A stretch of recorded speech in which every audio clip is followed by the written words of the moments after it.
Ouah, je suis tellement jaune quand il n'y a pas de lumière. Désolée pour la lumière. Les lumières sont reparties dans notre nouveau studio, mais je vais quand même vous faire une petite vidéo pour présenter le nouveau format qu'on commence cette année. En fait, il y a tellement d'experts assez incroyables qui sont passés sur le podcast ces 7 dernières années qu'on s'est dit qu'on allait faire des condensés thématiques autour de questions ou de problématiques qui nous intéressent pour qu'on puisse rassembler les réponses des experts pour chacun de ces sujets. Donc voici le premier avec Sama Karaki, Albert Mkever et Boris Cyrulnik pour savoir comment les neurosciences peuvent nous aider pour améliorer notre année. J'espère que ça vous plaira et si c'est le cas, vous pouvez mettre un petit pouce, vous abonner et envoyer cette vidéo à une personne que ça pourra aider. Voilà, je vous souhaite un très bon visionnage. En neurosciences, on parle de self, c'est l'identité de qui tu te considères et on pense qu'on a plusieurs self qu'on adosse et qu'on fait ce qu'on appelle du self-switching, on change de personne selon les contextes. Et donc là aussi, il n'y a pas vraiment un vrai moi. Il y a des traits qui peuvent être communs à tous ces selfs, on appelle ça des selfs sociaux. Et on le voit tous quand tu parles, je sais pas, avec tes parents ou avec tes meilleurs potes, tu leur parles pas de la même manière que quand tu reçois quelqu'un pour un podcast. C'est pas les mêmes traits que tu montres. On peut avoir un peu d'agentivité, mais certaines choses sont plus difficiles que d'autres à changer. Et là, on revient à cette notion de sursimplification, c'est-à-dire c'est pas parce que certains traits sont plus difficiles à changer que d'autres qu'on peut dire que les humains n'aiment pas changer. Oui. Si je voulais travailler sur mon impatience, comment est-ce que je pourrais faire ? Déjà, identifier quelles sont les situations dans lesquelles tu es impatiente. Parce que, encore une fois, tu as de faibles chances que tu sois impatiente dans tout. Si tu es impatiente dans tout, au moins tu sais. Une autre idée que j'essaye de développer dans le livre, c'est que je ne suis pas le fruit juste de moi-même. Je ne suis pas juste mon cerveau, en tout cas. Je suis un cerveau dans un corps, dans un contexte. On appelle ça, pour ceux qui sont intéressés plus par la science, on appelle ça la cognition incarnée. Parce que j'ai une cognition, donc c'est mes pensées, mes émotions, tous mes processus mentaux, qui sont incarnés dans un monde. Certains de mes traits vont être renforcés ou pas, vont émerger ou pas selon juste ma volonté. C'est-à-dire quand tu me dis qu'est-ce que je peux faire pour être plus patiente, ça ne dépend pas juste de toi. Ça dépend aussi des gens avec qui tu es, de ton environnement, peut-être combien tu as dormi, est-ce que tu es en train de bien manger. Tous ces facteurs font partie de comment est-ce que ton cerveau va réagir à toutes ces situations. Et donc la deuxième chose qu'on peut faire, après avoir identifié les contextes, c'est est-ce qu'il y a des choses qui déclenchent cette impatience. On appelle ça des conditions propices. Est-ce que tu es impatiente au travail si, je sais pas, un épisode tarde à sortir ?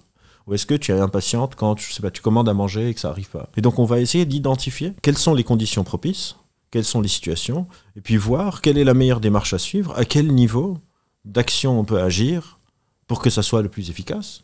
Et après, il faut accepter que ça va être probablement en dents de scie, tu vas être plus patiente 2 jours, puis moins patiente, etc. Et ça va prendre un peu de temps. Si c'est quelque chose qui est ancré en toi depuis très longtemps. Ouais. Comment est-ce qu'on peut think our way out of it ? Par exemple, pour un exemple très concret aussi, j'ai cette tendance quand je rate un métro ou que je vois que... Alors franchement, il n'y a rien de bizarre que le métro arrive dans genre 5 minutes et celui d'après, il arrive dans 7. Je me dis, mais pourquoi je suis tombée sur le métro qui arrive dans 5 alors qu'il aurait pu arriver dans 2 ? Donc c'est absurde et c'est trivial, hein, j'en ai conscience. Mais du coup... Là, je vais typiquement ressentir un sentiment et d'injustice et d'impatience. Est-ce que le fait de me rassurer ou de me persuader que c'est pas important est suffisant pour me permettre au fur et à mesure du temps d'y arriver et d'y croire ? Dans certaines situations, on va refaire l'anglicisme, tu peux think your way out of it. Dans d'autres situations, tu peux pas. Genre, quelqu'un qui est par exemple très stressé, s'il essaye de se rassurer que c'est pas grave, ça peut avoir même des effets paradoxaux et le stresser encore plus. Par exemple, dans certaines situations, je sais pas, tu es hyper tendu, tu dois relâcher tes muscles, ne pas en parler, genre regarder le distributeur dans le métro et juste détendre tes trucs et faire passer le temps un peu plus vite. Une troisième chose, c'est que quand tu descends dans le métro et le métro arrive dans 2 minutes et pas dans 5 et 7, tu te dis jamais chouette. J'ai pas eu le truc. Si. Ça aussi, ça va aider. Donc, tu vas aussi, petit à petit, réaliser, on fait un autre anglicisme, count the hits, not the misses. C'est-à-dire que tu vas juste, souvent, dans ces situations, si tu le fais pas, tant mieux, les gens se rappellent juste de quand ça marche pas, et pas de quand ça marche. Donc, ils se disent, putain, l'univers s'acharne sur moi. À chaque fois que je prends le métro, c'est 5 et 7, et c'est jamais 2. Pourquoi est-ce que c'est jamais 2 ? Alors que plein de fois, c'est 0, 1 et 2. Mais quand c'est 0, 1 et 2, c'est comme une sorte de situation par défaut, et Tu te dis rien, tu montes juste dans le métro. Et donc petit à petit, tu vas essayer de trouver des stratégies qui peuvent être soit corporelles, soit mentales, soit de distraction attentionnelle, soit amnésique, donc te rappeler les autres fois, détourner ton attention, relâcher ton corps, ou think your way out of this, et voir quelle stratégie pour toi va fonctionner le mieux, en sachant que aussi parfois il faut juste accepter que bon, genre, ça me fait chier et c'est pas très grave. Encore une fois, on ne va pas essayer de tout le temps vouloir tout contrôler, ça ne marche pas, il faut accepter parfois que on fait le dos rond. Et je voulais prendre mon vélo, mais il a plu. Donc j'ai pris le métro et on a ce qu'on appelle des émotions et des pensées automatiques qui arrivent tout seuls, comme ça. Personne ne se dit je vais m'énerver maintenant ou je vais péter un plomb. On peut dire je vais péter un plomb, mais rarement quand on le dit, on le fait. Souvent ça arrive d'un coup. Et après on a des processus, donc on appelle les processus métacognitifs et méta-émotionnels, cette petite voix avec laquelle on se parle. Et on essaye de remplacer. Oui. Le temps fait que petit à petit, il y a une sorte de fatigabilité, ça descend et on remplace. On est tout le temps en train de remplacer nos émotions et nos pensées par d'autres émotions et par d'autres pensées.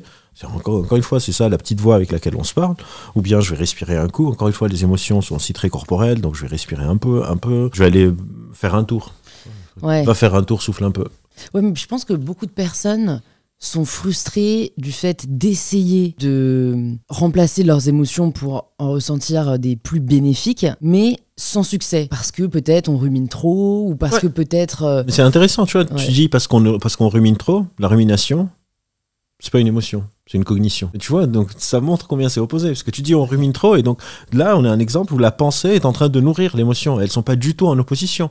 La rumination va maintenir une émotion qui va maintenir la rumination, qui va maintenir l'émotion, qui va maintenir la rumination, qui va maintenir l'émotion. Et est-ce que peu importe qu'on change la pensée d'abord ou ce qu'on ressent d'abord, ça aboutira à la même chose, à savoir sortir de ce cercle vicieux? C'est une super question, ça dépend. Quand on fait de la thérapie, par exemple, un des grands challenges, c'est de savoir quelle est la porte d'entrée pour essayer de casser un cycle. Par exemple, quelqu'un de stressé, est-ce que je lui dis « calme-toi » ? Est-ce que je lui dis « non, t'inquiète pas, ça va bien se passer » ? Est-ce que je lui dis « détends tes muscles » ? Est-ce que je lui dis « va voir un film » ? Donc ça, c'est 3 techniques que je viens d'énumérer, si on va les nommer de manière formelle. La première, calme-toi, c'est une sorte d'injonction émotionnelle, change ton émotion. La deuxième, raisonne-toi, c'est change tes pensées. Le troisième truc, c'est genre détends-toi, c'est corporel. Et la quatrième, c'est regarde une série, c'est attentionnel. Et parfois, c'est accepte juste que cette émotion est là et on n'est pas obligé de tout le temps essayer de l'éviter, quoi. Oui, des émotions négatives sont importantes. On en parlait la dernière fois que je suis venu de ce truc de vouloir tout le temps être une meilleure version. Bah, si c'est pour tout à j'ai changé de nom. J'étais très content. J'étais très content, je t'avoue. Ça m'a fait plaisir. Et du coup, on revient à ça. Je sais pas, je viens d'être viré, je vais être triste. Je veux pas remplacer le truc. Si je remplace le truc, je suis en train d'apprendre à mon organisme quelque chose qui est complètement inopérant. C'est important. Encore une fois, la palette émotionnelle qu'on a, il n'y a aucune des émotions qui devrait pas être là. Est-ce que c'est adapté ? Est-ce que on appelle ça de l'agentivité, c'est-à-dire est-ce que je me reconnais dans ma réaction émotionnelle ? On veut tout le temps aller bien, c'est une sorte de folie en fait. Oui, c'est vrai. Toi-même, tu ne cherches jamais à te maximiser ? Si, mais pas tout le temps dans tout. Si, Okay. Si, il y a des trucs où j'ai vraiment envie d'être excellent, mais j'accepte que si je veux poursuivre ça, je vais automatiquement être moins excellent dans autre chose, et surtout, je sais pas d'être excellent dans tout. Je pense que la dernière fois, j'avais donné l'exemple, je joue de la guitare depuis 15 ans maintenant, et je pense que j'ai plus progressé depuis 10 ans, et ça me va. Genre, je peux jouer des chansons pour les potes, on peut pousser la chansonnette, chanter genre les titres les plus connus. Je vais jamais faire de groupe musical et je vais jamais mettre l'effort nécessaire de faire 5-6 heures par jour de guitare, parce qu'il faut que je cherche l'excellence. Est-ce que c'est qu'une question de temps ? Et si ce n'est pas le cas, qu'est-ce qui peut nous aider quand même à apprendre plus vite ? Là aussi, je vais prendre un exemple très concret et très égoïste. Je pars couvrir 2 festivals en Corée le mois prochain. Ouais. Et bon, j'avais eu la bonne idée de commencer à apprendre le coréen en janvier juste parce que j'aimais la langue. Mais maintenant que je sais ça, je suis un peu en mode stress. J'ai vraiment envie d'avoir le niveau de au moins pouvoir avoir une petite conversation et pas dégainer ChatGPT à tout va. Est-ce que, de par ta connaissance du fonctionnement de notre cerveau, tu aurais des conseils à me donner sur comment je peux essayer de faire en sorte d'apprendre plus vite ou mieux ? Va en Corée. Ah bah oui, je sais, mais j'y vais, mais le but c'est de bien parler une fois que j'arrive là-bas. Va dès maintenant et reste là-bas. En fait, il y a parfois apprendre c'est dur. Si tu veux apprendre une langue sans être baigné dans l'environnement, sans être en train de voir dans ton espace public, des affiches avec la langue, sans écouter ça passivement autour de toi. J'ai un ami qui aime beaucoup apprendre des langues. Il a une méthode, je pense que c'est lui qui l'a développée, peut-être qu'elle est complètement bidon. Mais par exemple, ce qu'il fait au début, c'est qu'il va aller dans le pays, il va juste écouter les accents et essayer de refaire les sons sans rien comprendre. Donc, je ne vais pas faire un accent coréen, je suis incapable, mais disons un accent anglais, il va dire... C'est Il va un juste accent faire... anglais, ça? Peut-être, mais c'est une meilleure tentative. Après, je parle anglais, donc c'est difficile pour moi.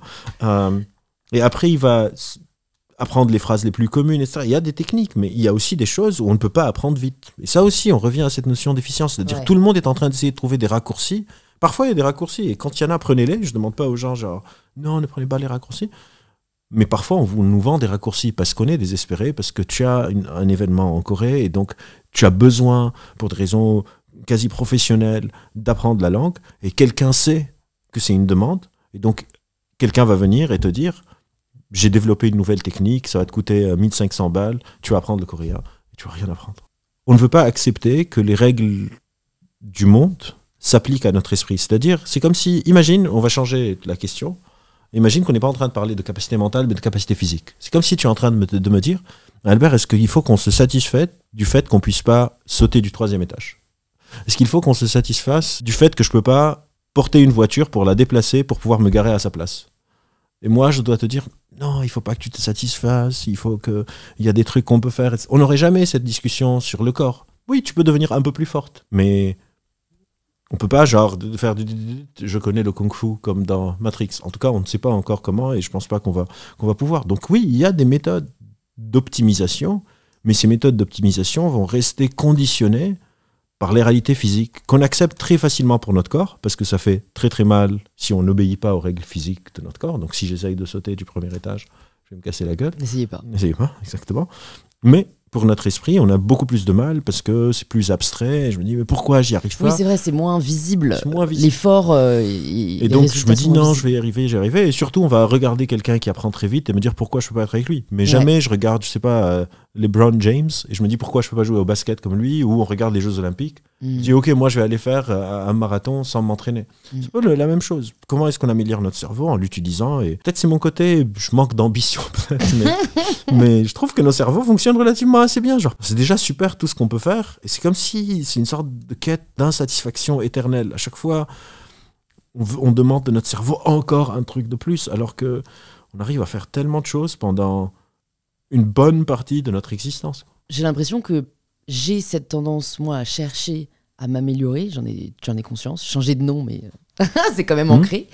Parce que ce qui me motive, c'est de progresser. C'est pour le coup vraiment un driver, tu vois. Je pense que ce qui te motive, c'est pas de progresser. Ce qui te motive de ce que tu dis, c'est progresser très vite. Tu es en train de progresser. On est en train de changer. En gros, tout le monde me dit comment est-ce qu'on peut faire pour changer. Et j'ai envie de dire comment est-ce qu'on peut faire pour ne pas changer. C'est juste pas possible de pas changer. Tu es en train de changer tout le temps. Je suis en train de changer tout le temps. On est tous en train de changer tout le temps. La question, c'est comment et vers quelle vitesse. Mais tu es en train de progresser. Je suis sûr que si tu prends, je sais pas, ta chaîne et tu regardes les premières interviews que tu as faites, et aujourd'hui, ça n'a rien à voir. Tu as énormément progressé sur des tonnes de trucs, émotionnellement, intellectuellement, sur ton taf, sur tes relations interpersonnelles, sur tout ça. Certaines personnes progressent dans une bonne direction, d'autres progressent dans une mauvaise direction, mais on est tous tout le temps en train de changer. Et donc, je sais pas ce qui me motive, mais en tout cas, c'est sûrement pas un truc d'intensité et de vitesse. Sur l'intuition, je pense que encore une fois, il y a cette notion de vouloir promettre aux gens quelque chose d'extraordinaire et leur dire que s'ils le développent, elles vont être spéciales. Alors que pour moi, je pense que ça aussi, c'est un truc que je vais essayer d'inculquer à ma fille, et c'est un des trucs que je pense que j'aime bien chez moi, c'est que je trouve que le réel est déjà assez fascinant. Genre, je suis fasciné, je comprends pas pourquoi on a besoin de rajouter des artifices, parce que je trouve que c'est déjà extraordinaire comment on fonctionne en vrai, sans avoir besoin de rajouter des auras, des auras. Ah si, je fais de la magie tout le temps. Je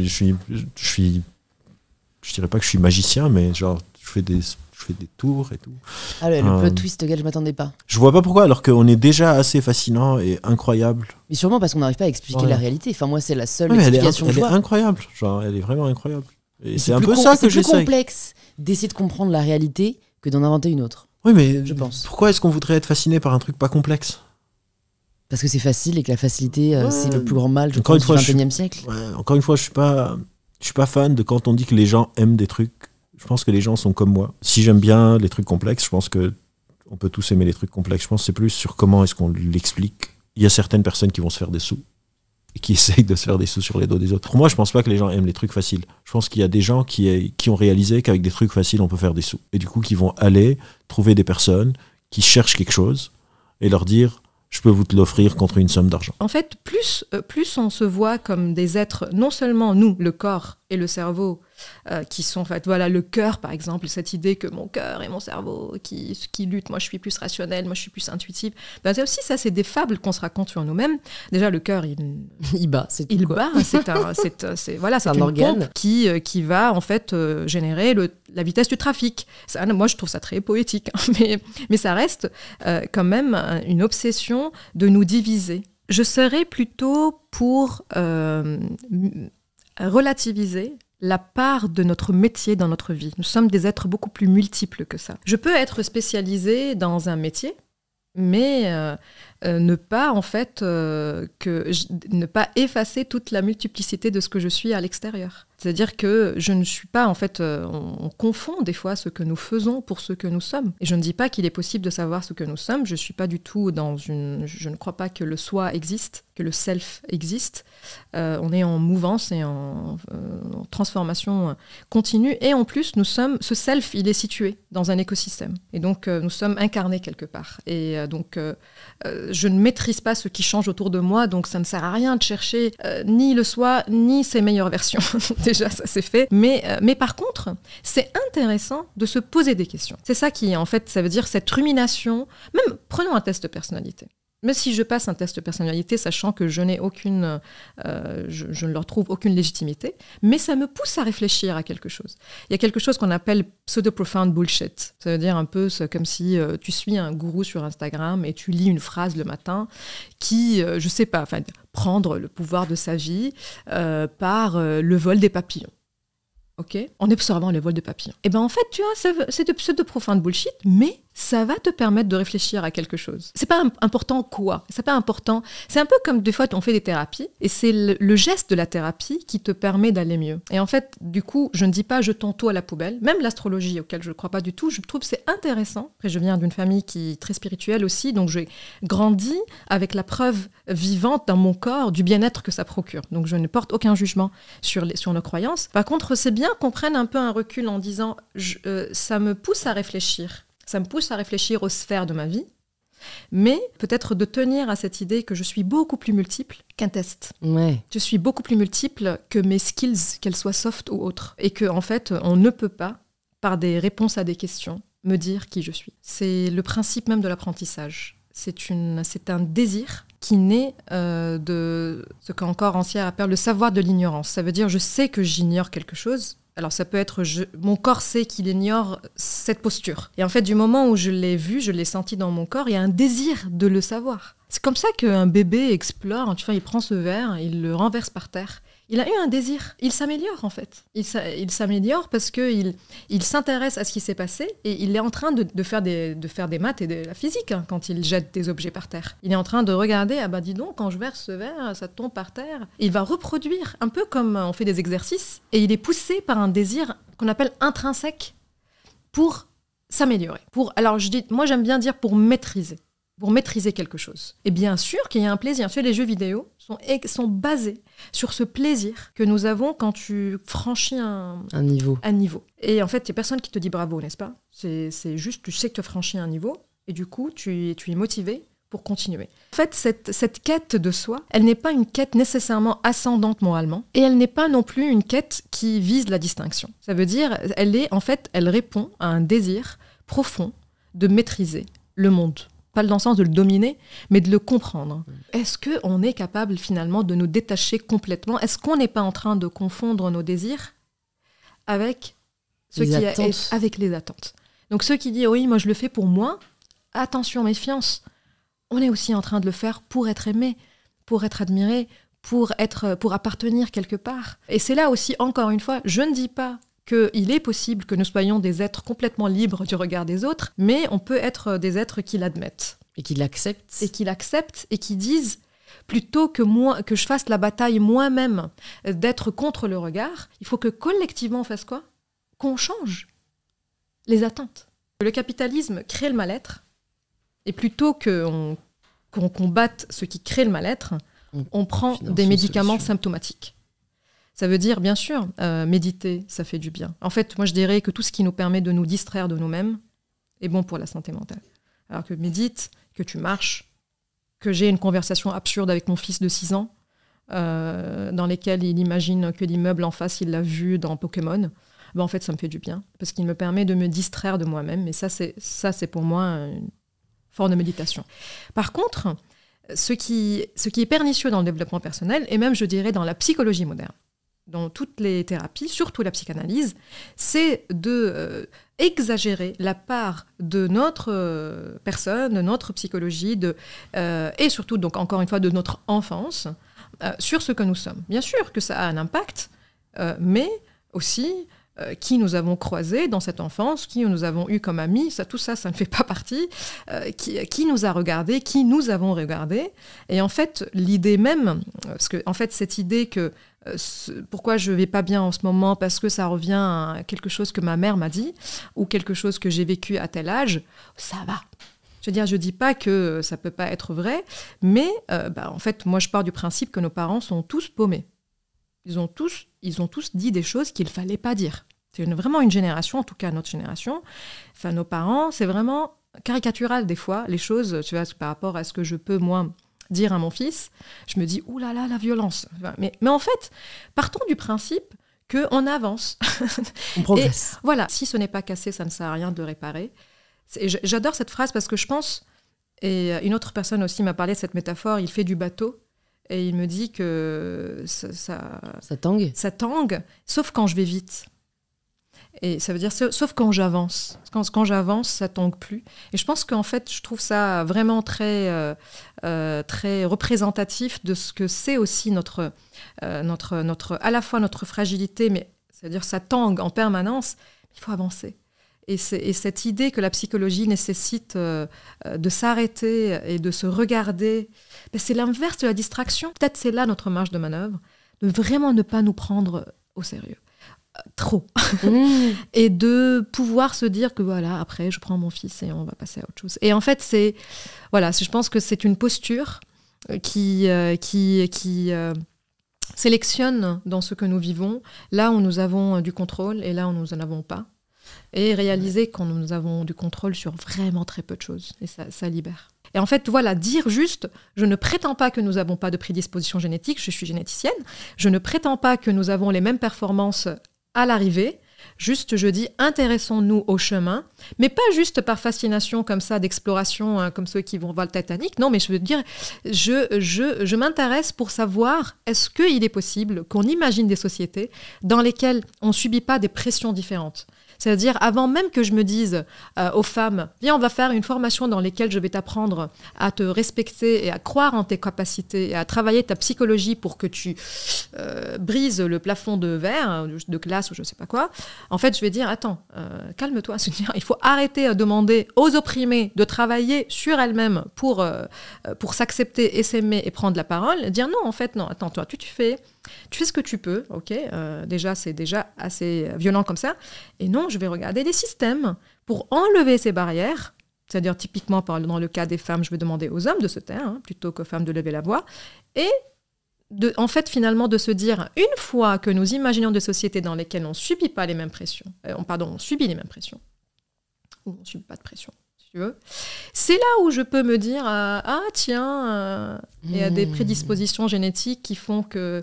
Voilà, donc il y a ces phénomènes. D'abord, le phénomène des déterminismes. Quand je dis déterminisme, avec le bémol des marges des libertés collectives, c'est-à-dire les structures, revenir aux structures, admettre que nous sommes dans un système, tout comme le système solaire. Et c'est un peu comme si tu dis, je suis la planète Terre, okay, et je décide de tourner comme je le souhaite. Non, tu tournes pas comme tu le souhaites, tu fais partie de ce système qui te détermine d'une façon... Alors, méfiance astrologie, je veux dire que ce verre d'eau a une force gravitationnelle sur moi autant que Jupiter, voire plus, parce qu'il est plus... Mais en fait, je réalise cela. Je dépends de tout cela, n'empêche que nous pouvons créer d'autres systèmes, contrairement au système solaire. Ce que tout à l'heure, tu me posais la question, mais on subit ces images de soi. En fait, c'est pas si vieux que ça. Si, du coup, l'intelligence est une matière qui évolue, qu'on peut toujours changer, qu'il n'y a pas justement de fatalité déterminée par nos gènes, à quel point est-ce qu'on peut changer ce dans quoi on n'a pas forcément des facilités à la base. Tu vois, si je te prends un exemple très concret, j'ai un peu abandonné cette quête, mais au début de l'année, septembre dernier, je m'étais dit, voilà, quand je suis partie écrire mon livre en 2021, j'étais dans un flow permanent, c'était incroyable, j'ai énormément aimé ce sentiment, tu vois, de ne pas voir le temps passer, que vraiment, je n'ai absolument pas à Paris. Alors, ça veut pas dire que j'aime pas ce que je fais, mais je sais pas si c'est lié à l'environnement ou quoi, mais j'ai toujours une espèce d'horloge dans la tête où j'arrive jamais à être vraiment 100% focus. Je suis toujours en train de penser à ce que je vais faire après, etc. Et donc, je me demande comment est-ce que je peux, si je suis pas... Parce que je sais que j'ai des amies, elles, c'est seconde nature pour elles. Limite, elles vont faire une tâche, elles vont y passer 4 heures, et une amie m'avait dit, moi, c'est mon mec qui va m'apporter à manger, parce que sinon, j'oublie, quoi. Moi, ça m'est jamais arrivé d'oublier de manger. Donc, à quel point j'ai la main dessus? Est-ce que c'est qu'une question de pratique? On entend souvent qu'il faut 1000 heures pour devenir expert ou maîtriser un sujet. Voilà, quelles sont un peu tes recommandations là-dessus? Quelles sont un peu tes recommandations? Alors, je vais, comme c'est la fin, je vais essayer d'être optimiste tout en ne pas déformant la réalité. Ça veut dire que notre capacité à changer la plasticité de nos cerveaux, c'est pas aussi évident que ça. Ça rentre aussi dans les livres de développement personnel, libérons le potentiel du cerveau et tout ça. Enfin, méfions-nous. Nous avons une marge de manœuvre assez restreinte sur ce que nous sommes. Par contre, voilà, optimisme, nous devenons tout ce que nous pratiquons, n'est-ce pas? Donc en fait, tout ce qu'on commence peut paraître pénible. Et en se détachant de l'idée qu'il y a quelqu'un qui a une seconde nature, tu l'as dit, tu vois, quelqu'un qui a une seconde nature, en fait, détachons-nous de ces idées et disons que c'est juste quelqu'un qui a pratiqué une compétence, qui a pratiqué un mode de vie, qui a pratiqué, en fait, tout. C'est-à-dire, il y a des amis qui me disent « j'arrive pas à lire ». Ben en fait, il me dit, mais oui, mais toi, tu prends un livre et tu... Non, mais en fait, c'est une habitude. C'est une habitude qui commence toujours en étant pénible. Imaginons en fait que nous avons en nous quelqu'un qui dit, c'est sûr, ça vaut la peine, là, je prends pas de plaisir. Et tu sais, en fait, au bout d'un moment, il dit, bon, ben, ça a l'air d'aller, jusqu'à ce que ça devienne automatique. Et donc, et aussi, il n'y a pas quelque chose comme ça qui est dans l'absolu. Moi, j'arrive pas à me concentrer. En fait, non. Tu as des domaines dans ta vie dans lesquels tu arrives très bien à te concentrer. Mon petit ami, il me dit, j'arrive pas à rester concentré sur un livre. Et en fait, je le vois 4 heures, pareil, même plus, travailler des fichiers Excel pour son travail. Je me dis, mais tu me dis que tu n'arrives pas à te concentrer. Tu arrives à te concentrer. C'est quoi la concentration? La concentration, c'est une fonction exécutive. Ça veut dire c'est la capacité à porter son attention sur un sujet.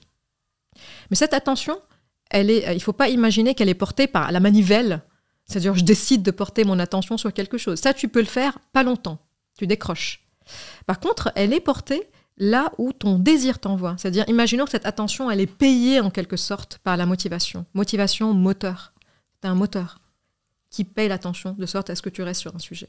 Pour que cela arrive, c'est-à-dire qu'il faut qu'il y ait un plaisir qui vient et qu'en fait c'est ça, ce plaisir de moteur. Revenons, et comme ça on boucle, la boucle est bouclée, revenons à cette idée de comment on apprend quoi que ce soit. C'est tu prends quelque chose, tu le maîtrises, tu passes à autre chose, tu le maîtrises, tu passes à autre chose, et qu'on est naturellement, on a cette seconde nature d'aimer avancer, d'aimer nous améliorer.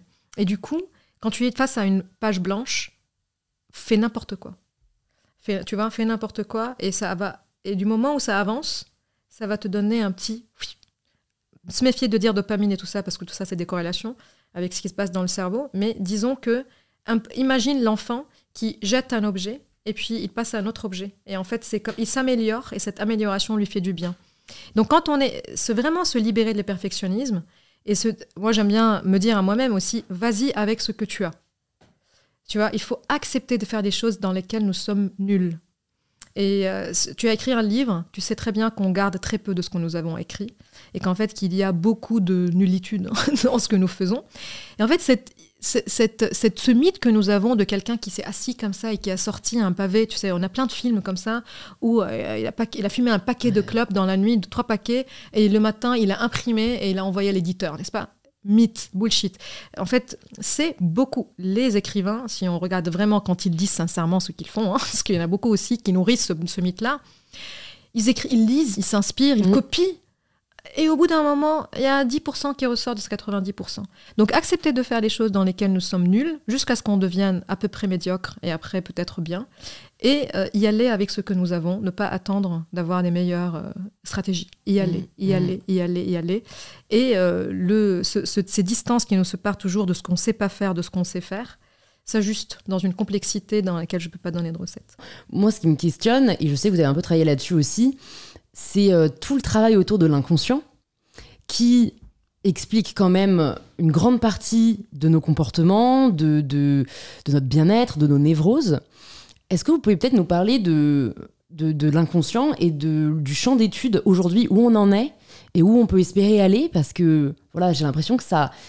Ce qui me fascine, moi, pour donner un exemple, c'est de nombreuses victimes d'agressions sexuelles vont l'oublier, leur cerveau va les protéger de ce fait, et je connais des personnes qui, 10 ans, 20 ans, 30 ans après, tout d'un coup s'en rappellent. Alors, l'inconscient n'a pas été découvert par Freud. L'Autriche baignait dans le concept d'inconscient, das Unbewusst. C'était les vétérinaires qui employaient le mot inconscient. Et il y avait des tirages fantastiques, des débats philosophiques sur est-ce que les animaux ont un inconscient ou est-ce que seuls les êtres humains en ont. Et quand Freud s'est développé, il a entendu ce concept d'inconscient et il l'a appliqué à la condition humaine où bien sûr il existe, mais l'inconscient, c'est presque tout. Notre vie est oubliée. C'est-à-dire, vous avez parlé de l'oubli des personnes agressées, mais c'est la règle. On ne met presque rien en mémoire. Ce qui fait notre autobiographie, la représentation de soi, notre histoire de vie, c'est quelques éléments. Et vous venez de naître, alors vous ne savez pas encore, mais vous verrez quand vous aurez 85 ans, qu'en fait, on ne retient presque rien des milliards d'événements, de mots, de situations qui nous ont entourés. On ne retient presque rien et que ce presque rien nous constitue. Tout le reste est oublié. Alors ce qui est oublié, ça peut être oublié parce qu'il n'y a pas de traces cérébrales, ça peut être oublié parce que, comme vous l'avez dit, c'est insupportable de se rappeler. Alors ça, c'est la définition du refoulement. Donc, je pense que ça concerne aussi la condition humaine, que ça, c'est une grande découverte de Freud et des psychanalystes, mais actuellement, on parle beaucoup plus du non-conscient, c'est-à-dire de l'inconscient cognitif. Toute une partie de notre cerveau est circuitée par le milieu et on n'en prend pas du tout conscience. Si on arrive à faire changer la honte de camp, parce que, comme vous le dites très bien, aujourd'hui, pour beaucoup de femmes, c'est les femmes qui vont ressentir la honte de s'être fait agresser, alors que c'est en aucun cas de leur faute.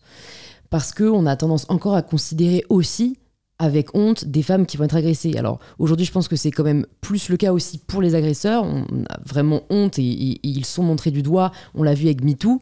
Mais je pense que si on arrive vraiment dans une société où les femmes arrivent à ne plus avoir honte de ce qui leur est arrivé et au contraire à transférer cette honte là où elle vient, peut-être que ça fera réfléchir à 2 fois, vu qu'apparemment ils ne réfléchissent pas, ces hommes qui agressent, parce que, comme vous l'avez dit aussi, dans le schéma de la virilité, la honte ne fait pas non plus bon ménage, dans le sens où ils ne veulent pas avoir cette image d'eux-mêmes. Aujourd'hui, cette image ne les dérange pas parce qu'ils se le voient comme quelqu'un, je sais pas, de profiteur ou comme un playboy. Si on arrive à leur faire voir la réalité de qui ils sont en commettant ces agressions, après, voilà, c'est peut-être aussi... Ça arrive, mais c'est rare. Hein. Freud, les psychanalystes disent qu'il faut culpabiliser les pervers.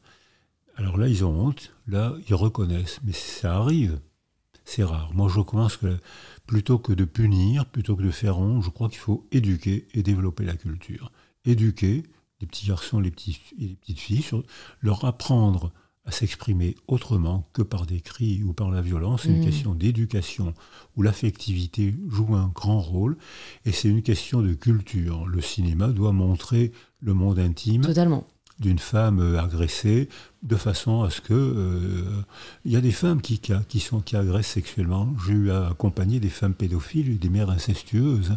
Elles sont beaucoup moins nombreuses que les hommes, mais il y en a. Une vraie question, et je trouve qu'on l'aborde peu au final, la question de la résilience. On est assez laissé, on est assez livré à soi-même après une épreuve difficile.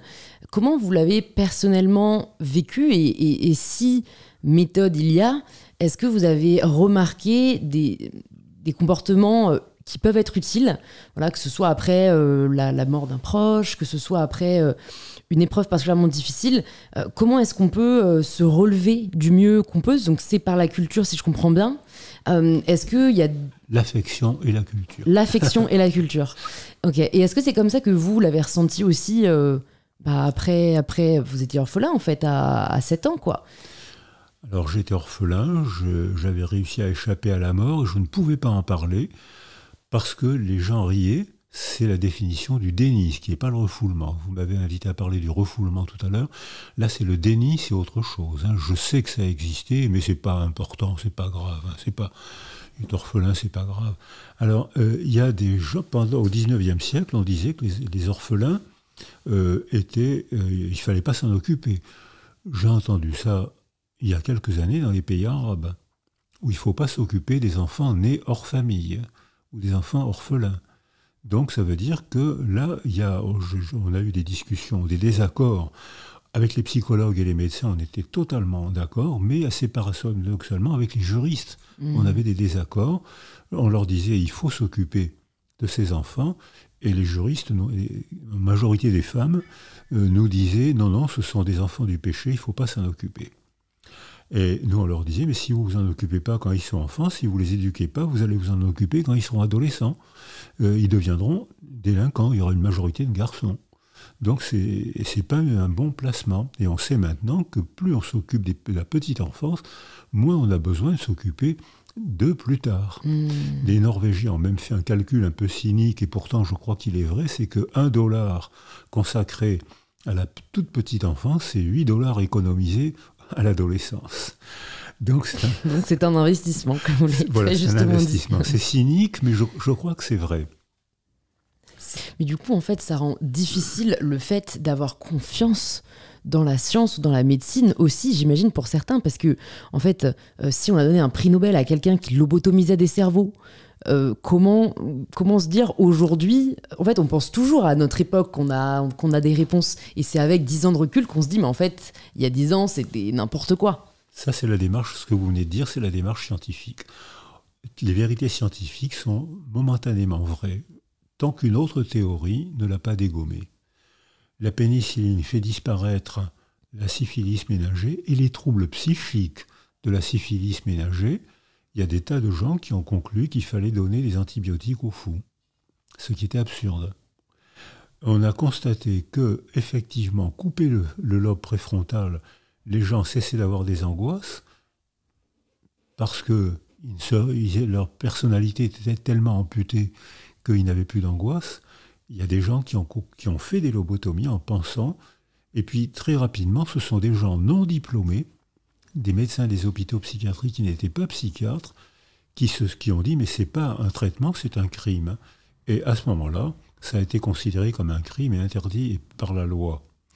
Mais ce que vous venez de dire, ça fait partie de la démarche scientifique. Les scientifiques n'ont pas de vérité définitive, c'est les croyances qui ont des vérités définitives. Les scientifiques disent aujourd'hui j'ai constaté que, un tel a constaté que, je pense que, mais si demain vous apportez une autre publication, je suis prêt à changer d'opinion. Ce que ne fait pas un croyant. C'est vrai. Un croyant dit, c'est un blasphème. Si tu n'es pas d'accord avec moi, c'est que tu es un mécréant. Une mécréante.